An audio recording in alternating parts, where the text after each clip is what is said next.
सदन किसी की जागीर नहीं है। सदन ना आरएसएस का हेडक्वार्टर है ना बीजेपी का हेडक्वार्टर। सदन में वो हर आवाज गूंजनी चाहिए जो इस देश के मन मस्तिष्क पर है। और असलियत यह है कि आज की तारीख में चाहे वो ऑपरेशन सिंदूर के बाद 25 बार डोनाल्ड ट्रंप का ये बोलना हो कि उन्होंने सीज फायर कराया है और हमारी सरकार का बिल्कुल चुप रहना हो, चाहे वो और ये हमारी स्वाधीनता पर, ये हमारी संप्रभुता पर सवाल है। प्रधानमंत्री एक शब्द नहीं बोल पा रहे।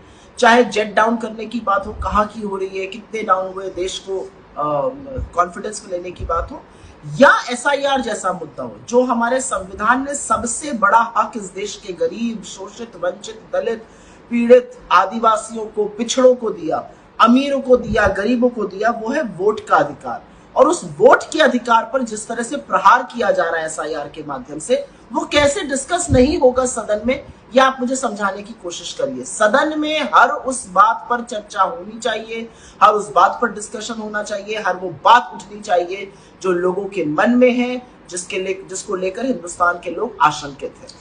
राहुल जी ने ये पहली बार नहीं कहा है। राहुल जी बड़ी प्रतिबद्धता से और बड़ी शिद्दत से, बड़ी ईमानदारी से लगातार कास्ट सेंसस का मुद्दा उठा रहे हैं। और मुझे ये कहने में कोई संशय नहीं है कि जिस अनमने ढंग से बीजेपी की सरकार को, नरेंद्र मोदी को नाक रगड़ के मानना भी पड़ा कास्ट सेंसस के लिए, वो राहुल गांधी की बहुत बड़ी जीत है। उन्होंने लगातार इस मुद्दे को चुनाव में और उसके बाद उठाना श्रेयस्कर समझा, उठाया। और मुझे लगता है कि ये उठाना जरूरी है। आज सेंट्रल यूनिवर्सिटीज के जो ओबीसी के पद हैं वो 80% खाली हैं। एसोसिएट प्रोफेसर के जो पद हैं वो करीब 64% खाली हैं। तो ये पद खाली क्यों है? चाहे वो दलित हो, पिछड़े हो, आदिवासी हो, जो हाशिए पर पड़े लोग हैं, उनको आप मेन स्ट्रीम में कैसे लाएंगे?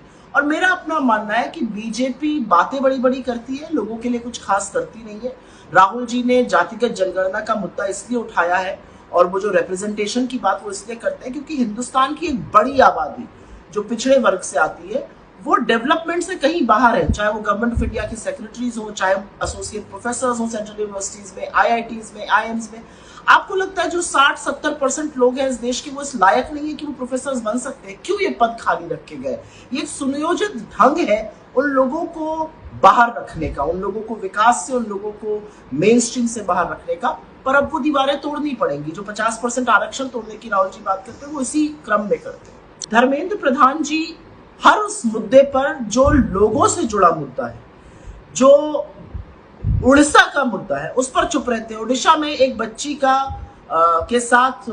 उसके साथ उत्पीड़न हुआ, उसका यौन शोषण हुआ, वो आपसे मदद की गुहार मांगती रही, आपके सांसद के पास जाती रही, आपको टैग करती रही, आपने एक शब्द नहीं कहा।